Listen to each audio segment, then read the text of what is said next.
La pensée qui a germé sur mon cœur, c'est celle de l'interprétation des oracles de Dieu. Je m'explique. Aujourd'hui, on peut interpréter la parole de Dieu entière, la Bible entière, et la révélation de la voix de Dieu. Nous sommes basés, nous, même s'il y en a qui rejettent ce ministère aujourd'hui très fortement, nous sommes basés sur le ministère des prophètes. Jésus lui-même, Dieu a dit à Moïse, « Je vous enverrai un prophète comme moi ». Et ce prophète, c'était Jésus. Là, les oracles de Dieu, la parole de Dieu nous a été révélée. Et dans nos intimités avec Christ, il nous est souvent dit des paroles pour nous, des paroles pour nos vies. Et il y a quelque chose qu'il ne faut jamais faire, c'est prendre le raccourci et interpréter la parole de Dieu. Allez, c'est comme ça, j'ai compris. Quand Dieu vous parle, il faut lui demander la compréhension. Mais quand même, Dieu a parlé, oui, mais Dieu peut me parler et je peux interpréter à la manière des hommes. Et je voudrais faire un petit message là-dessus.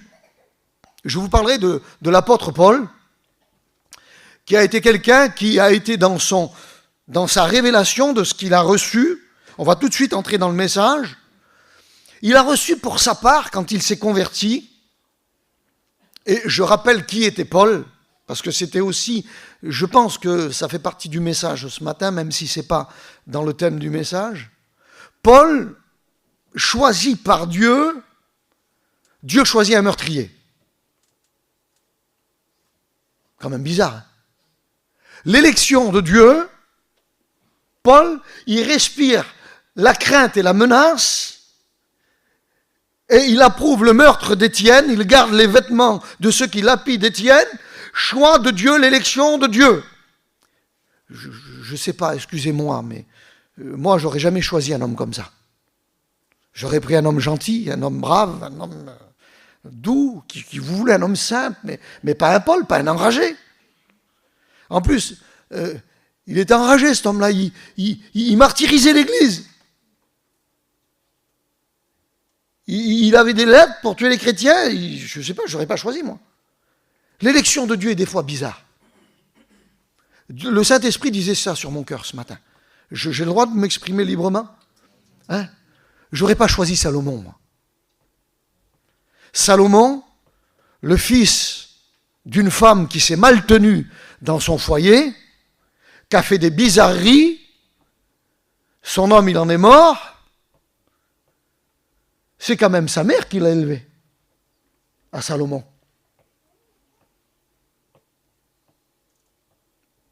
C'est pas le premier-né de David, Salomon. Je ne sais pas si j'aurais choisi Salomon. Je ne sais pas si j'aurais choisi Ruth, la Moabite, pour ceux qui sont érudits. Vous savez de quoi je veux parler. Je ne sais pas si j'aurais choisi une femme de la lignée, d'une lignée un peu bizarre, spéciale, qu'on retrouve dans le livre de la Genèse. Vous savez, le choix de Dieu ne dépend pas des hommes. Dieu ne regarde pas comme nous, ne pense pas comme nous, ne choisit pas comme nous, ne décide pas comme nous. Moi, j'aurais été Dieu, j'aurais peut-être pas choisi les petits manouches, les petits gitanes, les petits voyageurs pour prêcher la parole. Hein? On va aux écoles bibliques, vous savez comment, nous? Il faut qu'on sache lire, quelle beauté. C'est pas... Seigneur Jésus, vous imaginez pas le truc, hein? Tu sais lire. B, A, U, c'est bon, allez, vas-y. Seigneur Jésus. Le choix de Dieu, l'élection. L'élection se porte sur Paul. Et Paul reçoit de Dieu cette révélation. On voit ensemble, il reçoit de Dieu un mot pour sa vie, un mot fort, puissant, dès sa conversion. Il se convertit sur le chemin de Damas, la lumière paraît devant lui, il écoute la voix de Jésus, Jésus lui parle. Et en plus que Jésus lui parle sur le chemin de Damas, mais qui es-tu?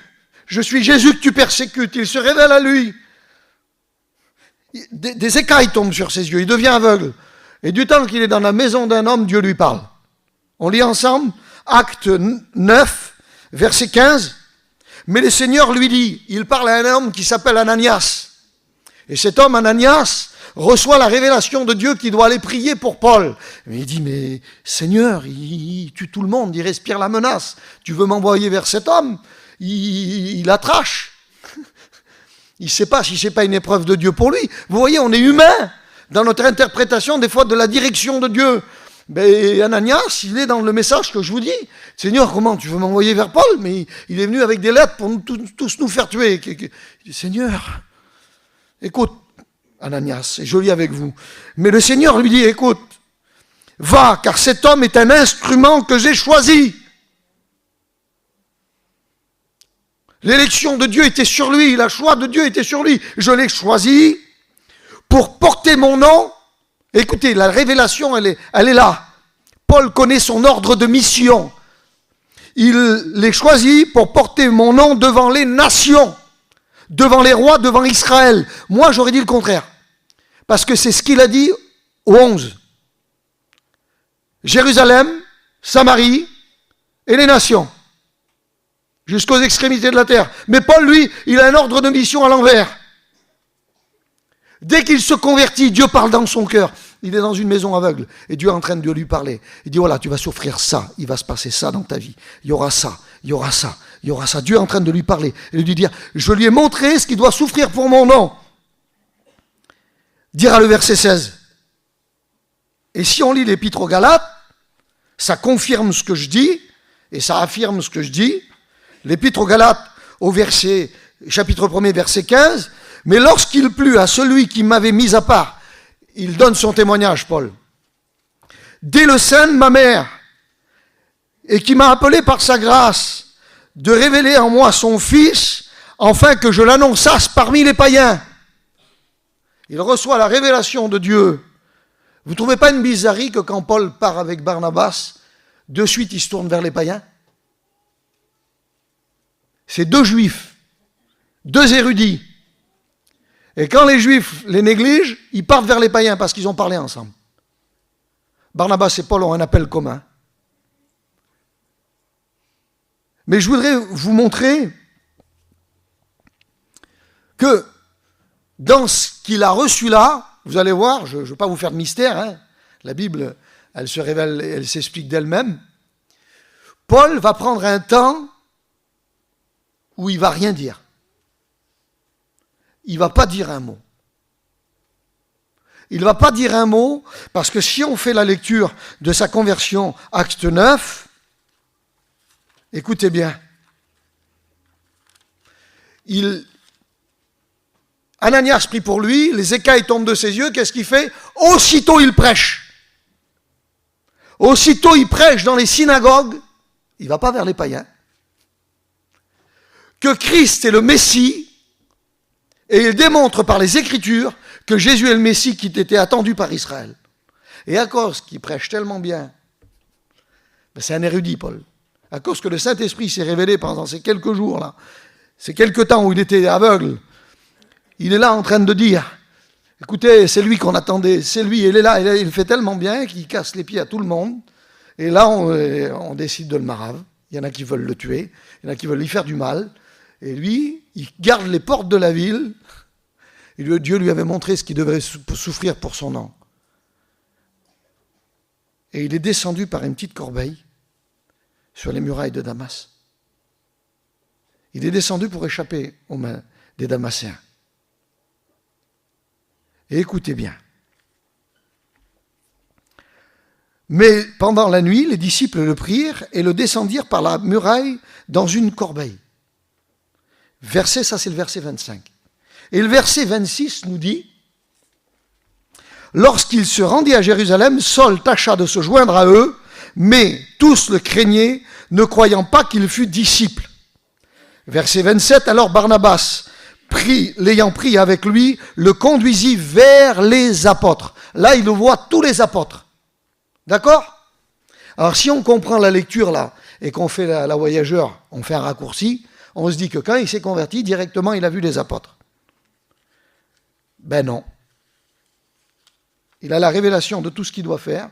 Et on lit ensemble l'Épître aux Galates, ce qu'il a fait, Paul.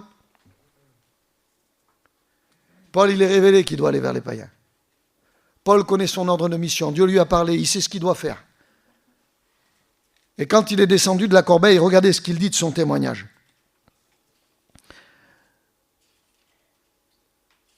Enfin, excusez-moi, je reprends la lecture. Mais lorsqu'il plut à Dieu qui m'avait mis à part dès le sein de ma mère, il parle de son élection, qui m'a appelé par sa grâce. Il dit que ce n'est pas à cause de lui, mais c'est à cause de la grâce de Dieu qu'il a été appelé. Il donne gloire à Dieu. De révéler en moi son Fils, afin que je l'annonçasse parmi les païens. Aussitôt, je ne consultais ni la chair ni le sang. Je ne montais point à Jérusalem. C'est bizarre, pourtant tout à l'heure on a lu au verset 25 qu'il est monté à Jérusalem. Entre le verset 25 et le verset 26, on va voir combien de temps s'est écoulé.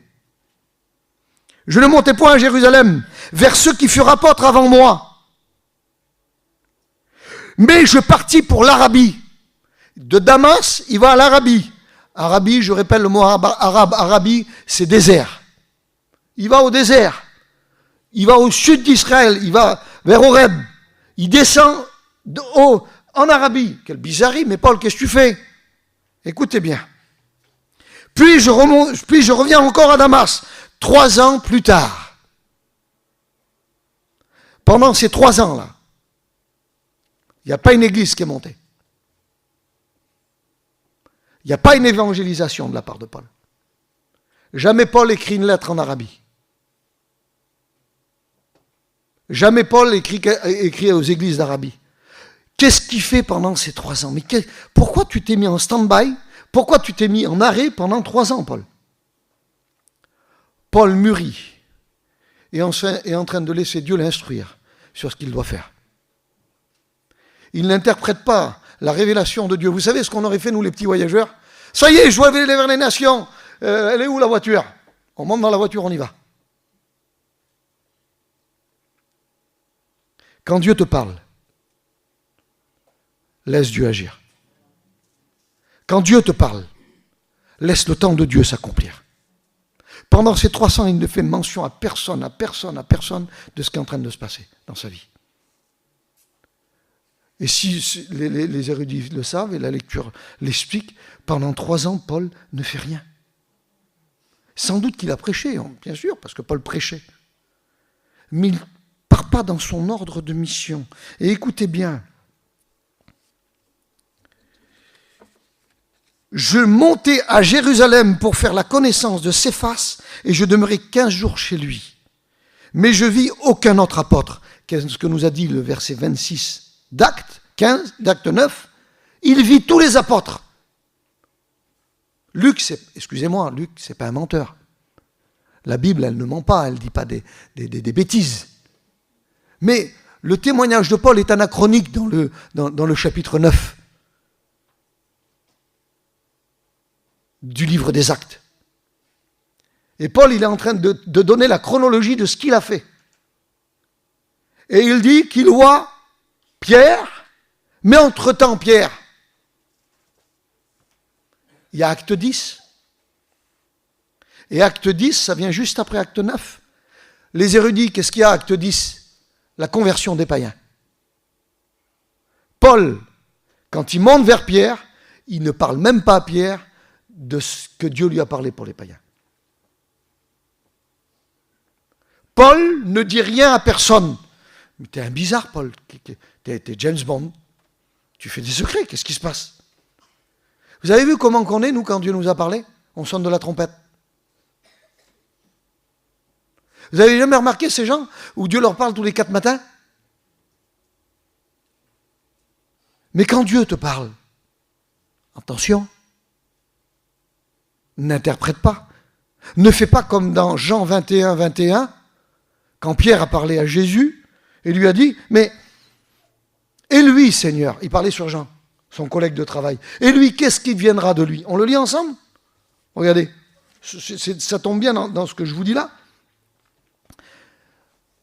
Le voyant, Pierre dit à Jésus, et celui-ci, Seigneur, que lui arrivera-t-il? Jésus lui dit, si je veux qu'il demeure jusqu'à ce que je vienne, que t'importe? Toi, suis-moi. Là-dessus, le bruit courut parmi les frères que ce disciple ne mourrait point. Cependant, Jésus n'avait pas dit à Pierre qu'il ne mourrait point, mais si je veux qu'il demeure. Parce qu'ils se sont bien aperçus que l'interprétation qu'ils avaient fait des paroles du Seigneur n'était pas bonne. Je voudrais m'expliquer sans me mêler de ce qui ne me regarde pas. J'ai le droit. Qu'est-ce qui met la pagaille dans les églises? C'est la déduction et l'interprétation. Vous voulez savoir réellement si c'est dans la doctrine quelque chose? Si ce que vous annoncez n'est pas rempli d'amour, si ce que vous annoncez n'est pas pour l'avancement du corps de Christ, posez-vous des questions. Posez-vous des questions si ce n'est pas des disputes et des discussions de mots par rapport à l'interprétation. Et Paul, je reviens à l'épître aux Galates, Paul, je le dis Seigneur, on voit ensemble, hein, il retourne à Tarse. Parce que quand on lit, je cherche mon texte sur ma petite feuille, parce que j'ai la mémoire d'un poisson rouge, hein, quand on lit Actes 11, 25, on le lit ensemble. Paul, il ne parcourt pas le monde, il ne fait pas celui à qui Dieu a parlé. C'est Barnabas qui est à Antioche. Vous savez ce qu'il fait, Barnabas? Il fait un voyage. Écoutez bien. Barnabas se rendit ensuite à Tarse pour chercher Paul. Mais Paul, Dieu t'a parlé. Qu'est-ce que tu fais? J'attends. J'attends le feu vert. J'attends que Dieu m'établisse. J'attends que Dieu me donne le droit. J'attends que le Seigneur fasse de moi ce qu'il veut. J'attends que les promesses qu'il a établies sur ma vie se fassent jour. J'attends. Et là, ce n'est pas lui qui se propose. C'est l'ancien Barnabas qui vient le chercher. Quelle beauté quand un jeune attend que ce soit les anciens qui l'établissent. Quelle beauté quand l'ancien de l'église, il voit tellement des qualités dans le jeune, qu'il dit, écoute, on en a besoin de celui-là. Tu vois bien, il va visiter tout le monde, il prie, il est béni, il est rempli de Dieu. On en a besoin, il faut aller le chercher. C'est ce qu'il fait Barnabas. Barnabas, il n'est peut-être pas au courant de ce qui se passe dans la vie de Paul, de son appel, de son élection, de ce que Dieu a mis dans son cœur. Il n'est peut-être pas au courant. Mais Paul attend patiente que Dieu établisse dans sa vie ce qui doit arriver. Et nous, on court devant Jésus. Jésus nous a parlé, on court, excusez-moi, comme dans les soldes, dans les Black Friday. Vous allez voir la semaine prochaine. Seigneur, Dieu nous a parlé. Attendons que Dieu fasse. C'est nous qui dirigeons l'œuvre de Dieu ou c'est lui? Je pose une question aux anciens, aux plus anciens. C'est qui dirige son œuvre? C'est moi, Canou, que je dirige l'église de Saint-Jean-d'Illac, ou c'est lui qui dirige son œuvre?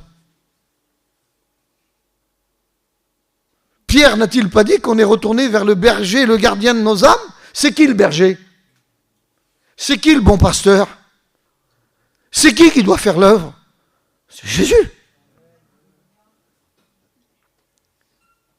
Les apôtres, ils ont reçu quoi de Jésus? Je vous envoie, allez-y. Mais je serai avec vous tous les jours de la vie. Comment, on ne sera pas tout seul? Non, c'est moi qui fais. C'est moi qui ajoute à l'église les pierres vivantes qui doivent être ajoutées. C'est moi qui guéris les malades. C'est par mon esprit que les démons sont chassés. C'est moi qui fera tout. Je vous envoie. Vous êtes juste des ambassadeurs. Vous êtes les émissaires de mon nom. Ceux qui sont ministres de mon nom. Mais c'est moi. toute gloire doit me revenir à moi. Toute gloire doit revenir au Père. Dans ce que vous comprendrez, ce que vous interpréterez, ce que je vous révélerai, au temps où il conviendra. Jésus, un jour parle, ça me vient à l'esprit. Et il dit, j'ai des choses à vous annoncer, mais vous ne pouvez pas les supporter maintenant. Vous connaissez ce passage des Écritures, les frères. Quand Jésus parle aux apôtres, la révélation de l'Église des nations n'est pas révélée. Jésus est venu pour Israël. Il ne va pas même vers les Samaritains, les empêche d'aller. Il dit, j'ai des choses compliquées à vous annoncer, des choses que vous pouvez supporter. C'est quoi qu'ils n'auraient pas pu supporter? Imaginez-vous si Jésus vient en disant, écoutez, demain là, vous allez tous être sauvés, mais il va falloir faire entrer les païens. Vous pensez que les Juifs l'acceptent? Allez, entre nous. Vous pensez que les Juifs auraient été d'accord? Ils n'étaient pas encore nés de nouveau, ils n'avaient pas encore le Saint-Esprit sur eux. Vous savez que quand Pierre a été vers Corneille, ça a fait une espèce de dispute. Ça a fait une espèce de bruit. Pierre a été obligé... Pourtant, Pierre, c'est Pierre. La colonne, Pierre. J'étais obligé de s'expliquer. Qu'est-ce que t'as fait, Pierre? T'as été vers les païens, t'as mangé avec eux. Mais qu'est-ce que t'as fait? Et il leur explique. Pierre, quand il reçoit la révélation de la nappe, il ne sait pas ce que c'est. On est dans le même thème, dans le même sujet. Il ne sait pas ce qui arrive. Mais jamais rien d'impur est entré en moi. Tue et mange. Mais Seigneur, tue et mange. Mais Seigneur, je ne peux pas, tue et mange. Mais je suis juif, moi, je suis juif. Ces animaux, tout ce que tu me présentes, là, c'est ce que je rejette, c'est ce que je vomis. Excusez-moi du mot, pardonnez-moi. Je m'excuse, des fois je m'emballe. Mais Seigneur, j'en veux pas de ça.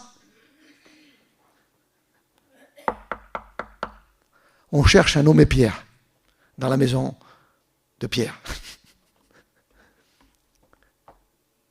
Il descend, il sait que c'est pour lui. Il les regarde, il voit que c'est des païens. Mais Dieu a parlé dans son cœur. À ce moment-là, il est capable d'accepter.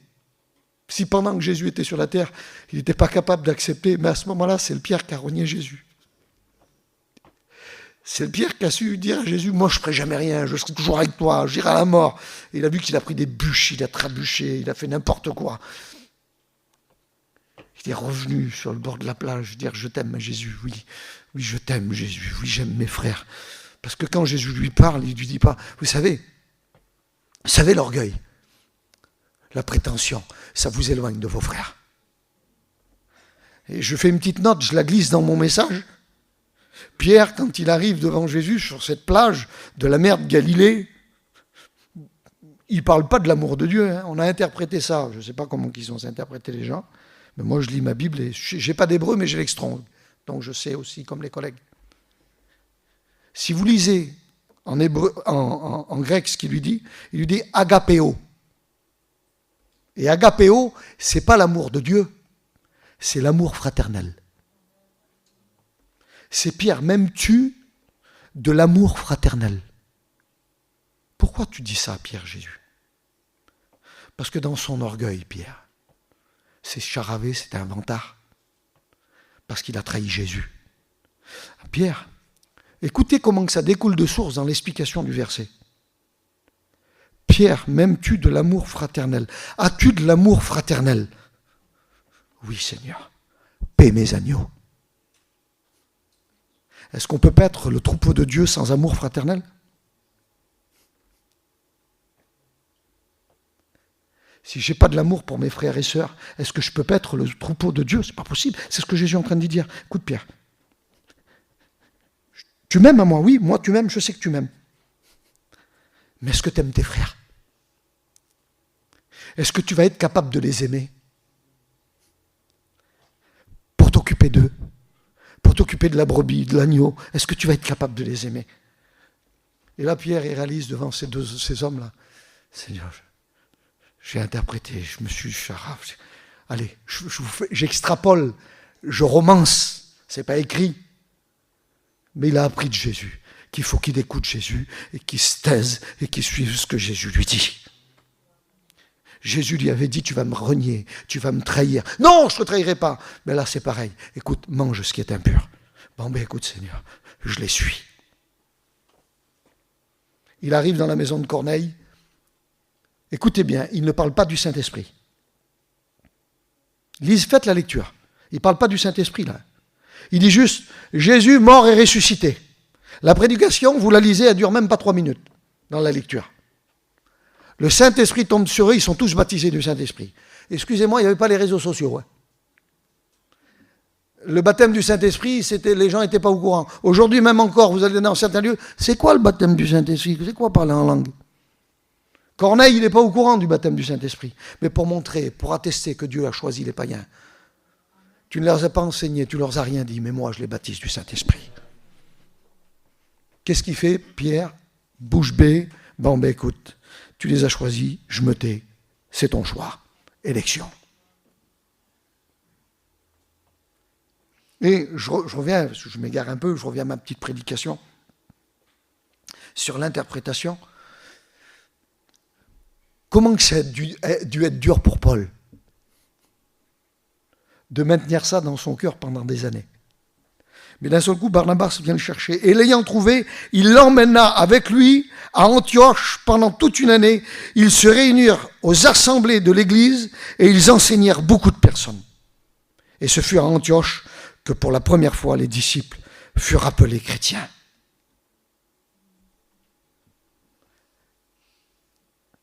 Paul, il laisse mûrir son appel. Et vous connaissez, les érudits le savent, Seigneur. Où que c'est qu'il reçoit son appel pour aller faire son premier voyage missionnaire avec Barnabas? Il est en train de jeûner et prier à Antioche. Et là, pendant qu'il jeûnait et priait, Dieu parle. Ça y est, feu vert. C'est bon. Mettez-moi Paul et Barnabas à part pour l'œuvre que j'ai appelé de les faire. Allez, c'est bon, ils peuvent y aller maintenant. Seigneur. 4 ans. Dieu a parlé là. Il y a 4 ans qui se passent. Il n'interprète pas. Il ne cherche pas à devancer son appel. Il cherche pas. Il laisse Dieu faire. Il laisse Dieu l'établir. Dieu lui parle. Et vous savez quand est-ce qu'on est béni? C'est quand on est dans le plan de Dieu. Si je suis dans son plan, peu importe, excusez-moi, j'ai le droit de parler bizarre, hein? Tant pis. Peu importe si je suis en prison, Paul en prison. Tu prêcheras plus, il prêche partout, il faut le mettre en prison. D'accord. 13 épîtres. Paul en prison, il prêche encore. C'est dur. Quand je suis dans le plan, la dimension du plan, elle m'échappe. La dimension du plan de Dieu m'échappe. Ce message que je vous prêche là, vous savez dans quoi il me plonge? Dans une humilité, dans une dévotion, dans me mettre aux pieds de Jésus comme Marie. Je me mets aux pieds de Jésus et je dis, Seigneur, parle, je sais rien, je connais rien, je suis qu'un homme, je vais interpréter à la manière des hommes. Parle, Seigneur, mais parle. Et là, Paul parcourt la Grèce, il va jusqu'aux portes de l'Europe annoncer l'évangile. Et il y a un feu. Il met tellement le feu qu'ils sont obligés d'être appelés au premier concile à Jérusalem, chapitre 15 des Actes des Apôtres. Faut que vous nous expliquiez qu'est-ce qui se passe. Parce que là, il faut que vous nous expliquiez ce que vous êtes en train de prêcher. Parce que là, partout où vous avez prêché, il y a plein de juifs, et ça embête les juifs, ce que vous prêchez là. Et ils sont appelés à s'expliquer. Et là, on retrouve Paul et Barnabas devant tous les apôtres. Ils passent au conseil. Mais ils ne passent pas au conseil tout seuls. Il y a Tite avec eux. C'est un grec. Et il s'explique sur ce qui se prêche. Le salut par la foi, qui ne dépend pas des œuvres de la loi. Il explique tout l'épître aux Romains. Son enseignement, il explique son enseignement. Il explique tout. Tout ce que Dieu lui a dit. Là, ça y est, il lâche les chevaux. Là, je vais vous dire, parce que c'est le moment, c'est le temps. C'est le temps où quand on retrouve Paul au chapitre 14, Paul et Barnabas ne sont plus des prédicateurs, des enseignants, ils sont devenus apôtres. Si tu laisses Dieu faire, Dieu t'élèvera. Ce n'est pas le but, ce n'est pas notre envie. Parce qu'en vérité, dans le cœur d'un vrai chrétien est attiré par ce qui est humble. Un vrai chrétien n'est pas attiré par les hauteurs, par être connu. Il veut que son Jésus soit connu. Il veut que le Maître soit connu. Il veut que la doctrine du Maître, que les paroles du Maître, que les désirs du Maître soient connus. C'est ça qu'un vrai chrétien veut. Même si on oublie son nom, il n'en a rien à faire. Même si on ne sait pas que c'est lui, il n'en a rien à faire. Quand Paul dit « Je connais un homme qui fut ravi au 3e ciel », c'est lui dont il parle. Il ne veut pas que les gens soient au courant. Il ne veut pas que les gens soient au courant de la dimension qu'il est en train de vivre avec Dieu. Quand il est au milieu de frères, il reste Paul. Il fait des tentes. Il travaille. Il montre que ce n'est pas un déréglé. Il montre que même si c'est l'homme le plus spirituel du Nouveau Testament, ben, il dira à l'homme, c'est l'archétype, je disais ça à Marmande il y a 15 jours, même si c'est l'homme spirituel des hautes sphères, il dira, écoute, t'es marié. Il aurait pu dire, écoute, néglige ta femme, cherche les choses de Dieu, jeûne, prie. Non, t'es marié, occupe-toi des choses du monde et des moyens de plaire à ta femme. T'es bizarre, Paul. Mais Paul se met à la dimension de ses frères. Lui, il vit un appel particulier, lui, il vit quelque chose de particulier avec Dieu. S'il embarque tout le monde dans son appel, si le pasteur, il monte ici, là, et il embarque toute l'église dans sa dimension à lui, eh bien, il largue tout le monde. Paul, il dit, écoute, il va crier ta femme, va chiner, changer le camping. Amène-la aux Galeries Lafayette, là-bas, à Langon. J'ai une petite robe. À côté, tu as le petit restaurant, il fait la grillade.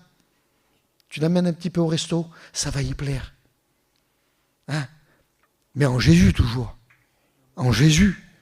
Ça ne doit pas prendre des dimensions dans nos vies. Mais Paul, cet homme si spirituel, a parlé de choses si terre à terre, que celui qui ne travaille pas ne mange pas. Seigneur, Paul, mais tu nous amènes où, Paul? Quand on est spirituel, on comprend les autres. Vous dites pas amen? Quand Dieu nous a vraiment parlé, on comprend nos frères.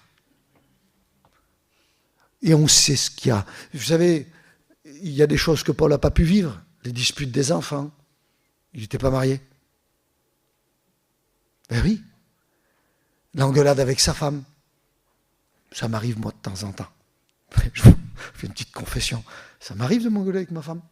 Non, que celui qui n'a pas péché me jette la première pierre. Mais si aujourd'hui je viens là, et je vous fais les ailes dans le dos, c'est pas logique, c'est pas de Dieu. Paul concrétise son appel dans la spiritualité. Et je vois Paul là, et c'est un enseignement pour moi. Excusez-moi, c'est pour ça que je vous le prêche ce matin. Pour moi, ça c'est un enseignement. Si des hommes aussi hauts, aussi grands, il y en a d'autres qui ont mal interprété.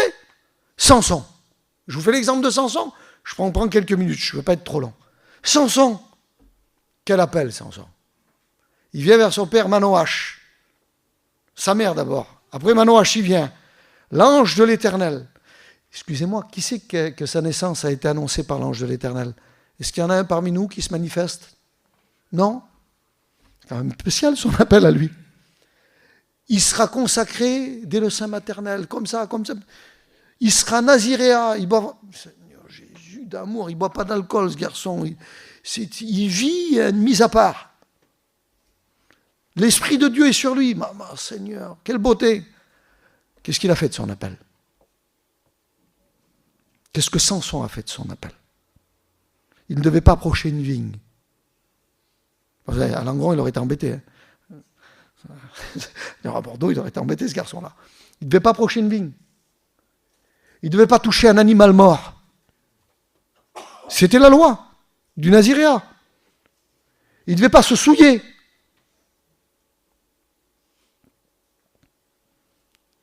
Il prend le miel dans le lion qu'il a tué il y a quelques jours. Il prend du miel. Il prend ce qui est impur, parce qu'il est impur le miel là. Le miel, il est impur là.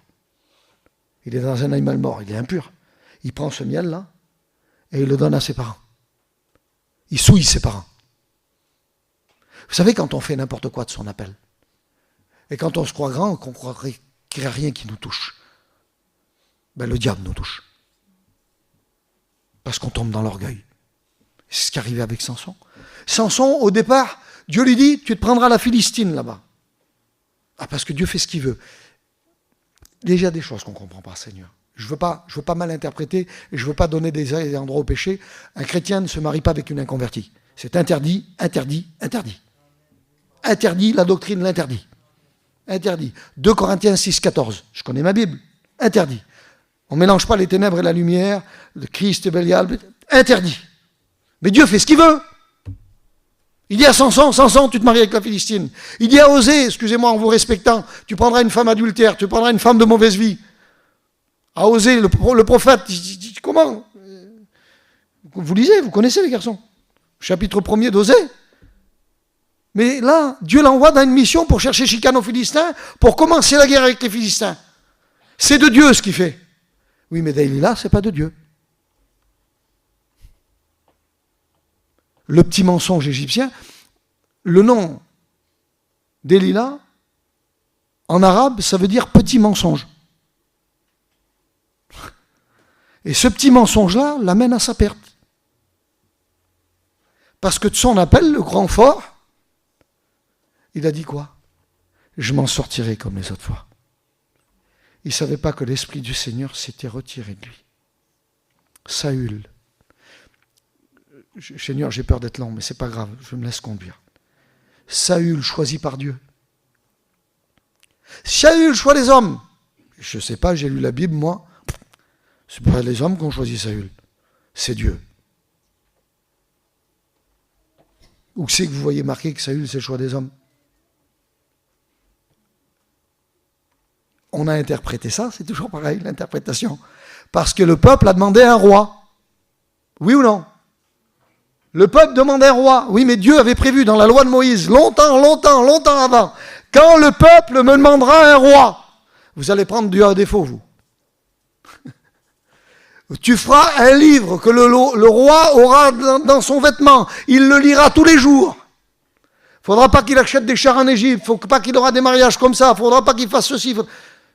Dieu savait qu'un jour Israël aurait demandé un roi. Bon, vous voulez un roi? Je vais vous établir un roi. Va dans la maison de Benjamin. Il est guidé. Seigneur, quand il a dû le voir, un Maël, il nous dépasse à tous. Saül, il dépassait tout le monde d'une tête. Quel homme? Une carcasse d'homme terrible. Mais il a une humilité. Il se cache. Il ne veut pas être roi. Il a peur. Tant qu'on se sent petit, Dieu nous garde. Vous savez ce qu'a tué Saül?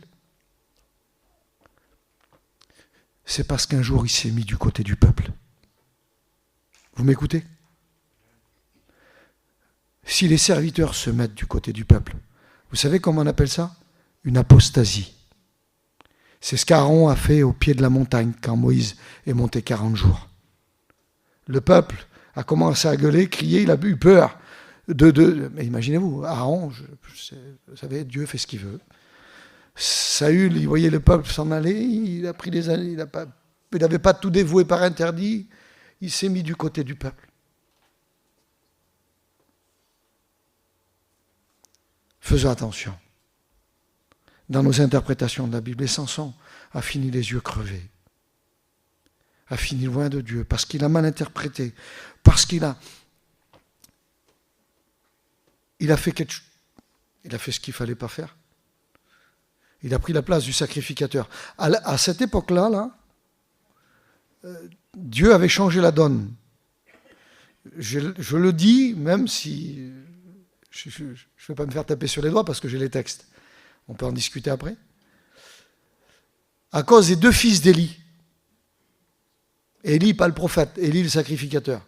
Dieu change la donne. Et il dit, maintenant, c'est qui j'ai choisi. Mais voilà, on a continué dans la sacrificature lévitique. Mais si vous lisez le livre de Samuel, Dieu avait changé la donne. C'était le choix de Dieu maintenant qui était important. Plus le choix, l'élection natale. Je termine, et je ne voudrais pas aller trop loin. Je termine, même si je suis décousu là dans la fin du message, c'est pas très grave. Je sens que le Saint-Esprit veut qu'on le prie, veut qu'on le loue. Je sens que Dieu veut qu'on le prie. Alors je terminerai ma petite prédication sur 2 points. Je m'arrête là, Seigneur, parce qu'après j'irai trop loin. Le point que le Seigneur m'a donné, c'est Eliphaz de Théman. Eliphaz de Théman, vous voulez voir le livre des interprétations de Dieu? Ben vous prenez le livre de Job. Job, il dit tout ce qui est droit. Ses 3 collègues, ils sont à côté. Les 4, parce que le petit Élu, lui, il n'est pas condamné parce que c'est un jeune qui s'est fait embarquer dans une fausse doctrine par ses copains. Mais, par les anciens. Mais, vous lisez le livre de Job, ils interprètent Dieu, la connaissance de Dieu comme ils veulent, à la manière des hommes. Je lis avec vous. Job chapitre 4, verset 12. La parole est arrivée, c'est Eliphaz de Théman qui vient et qui parle à Job parce ça fait quelques jours qu'il regarde son ami être malade, frappé, et au bout de 3 jours, il ne mûrit pas quelque chose de bon dans son cœur. Il est en train de condamner Job. Et je lis ce qu'il dit. Une parole est arrivée furtivement jusqu'à moi, à mon oreille, et en a recueilli le son léger, au moment où les visions de la nuit agitent la pensée. Quand les hommes sont livrés à un profond sommeil, je fus saisi de frayeur et d'épouvante, et tous mes os tremblèrent. Un esprit passa près de moi, tous mes cheveux se hérissèrent. Une figure d'un aspect inconnu était devant mes yeux, et j'entendis une voix qui murmurait doucement. L'homme serait-il juste devant Dieu? Serait-il pur devant celui qui l'a fait? Si Dieu n'a pas confiance en ses serviteurs, s'il a trouvé de la folie chez ses anges, combien plus chez ceux qui habitent les maisons d'argile, qui tirent leur origine de la poussière, qui peuvent être écrasés comme un vermisseau. Du matin au soir, ils sont brisés, ils périssent toujours, et nul n'y prend garde. Le fil de leur vie est coupé et ils meurent, et ils ne sont pas acquis la sagesse. Qui c'est qui est en train de parler là? Le Saint-Esprit? C'est le diable qui est en train de parler. C'est Satan lui-même qui inspire Eliphaz. Et Eliphaz se croit inspiré par Dieu. C'est tellement logique ce que dit le diable.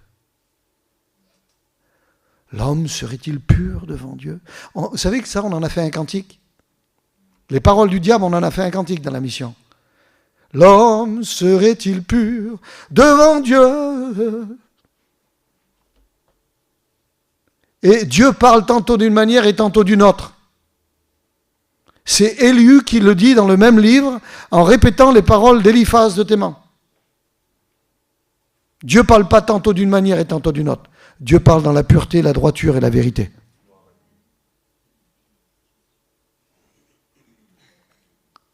C'est pas grave, je vais me faire casser la gueule à la fin, mais c'est m'en fous. Vous voulez savoir comment on interprète les oracles de Dieu? Et je termine avec ça, Seigneur. Excusez-moi, ça a rempli mon cœur. Donc, Deutéronome chapitre 13. La révélation n'ira jamais au-delà de la parole. Vous dites pas Amen? Moi je dis Amen. Si la prophétie va au-delà de la parole, vous jetez le prophète par la porte de secours. Là. Et c'est Dieu qui le dit lui-même. Écoutez bien. Deutéronome chapitre 13. Je surligne ce passage avec un stabilo. J'ai vu tout à l'heure Maël faire ça au stabilo. Je suis sûr qu'il est souligné dans sa Bible. S'il se lève au milieu de toi, un prophète, un songeur qui t'annonce un signe ou un prodige, révélation. On en a beaucoup en ce moment. Hein? Et oui, c'est tellement d'heures d'acquérir la connaissance. Il faut des heures de lecture, de méditation. Il faut se soumettre aux anciens. C'est mieux la petite voix qui te parle vite et que ça voilà, c'est plus facile. Dieu a dit. Mais moi, je n'ai pas besoin de Dieu a dit. La parole de Dieu dit. Ça me suffit. Amen. Mais si Dieu a envie de parler, on croit au don spirituel. S'il s'élève au milieu de toi un prophète ou un songeur qui t'annonce un signe ou un prodige et qu'il y ait accomplissement du signe ou du prodige dont il t'a parlé, c'est grave quand même. Là. Il annonce et ça s'accomplit. En disant, allons après d'autres dieux, des dieux que tu ne connais point et servons-les. si ça touche à la doctrine, voilà, je raccourcis moi. Tu n'écouteras pas les paroles de ce prophète ou de ce songeur, car c'est l'Éternel votre Dieu qui vous met à l'épreuve, pour savoir si vous aimez l'Éternel votre Dieu de tout votre cœur et de toute votre âme. Et écoutez bien, vous irez après l'Éternel votre Dieu, vous le craindrez, vous observerez ses commandements et vous obéirez à sa voix. Si la révélation dépasse le commandement, et le commandement ici, le mot, peut être interprété par mitzvah, je ne l'ai pas lu. Les deux mots pour commandement, c'est mitzvah ou Torah, en hébreu. Donc je n'ai pas regardé, je n'ai pas vérifié, vous vérifierez. Mais mitzvah, c'est précepte fondamental de Dieu, et Torah, c'est la loi de Dieu. Donc ça veut dire la même chose. Si la révélation dépasse l'ordre établi par Dieu, je ne sais pas pourquoi je dis ça, mais tant pis, je lâche les chevaux. Si tu vis en état d'adultère, tu ne peux pas être baptisé, tu ne peux pas servir Dieu.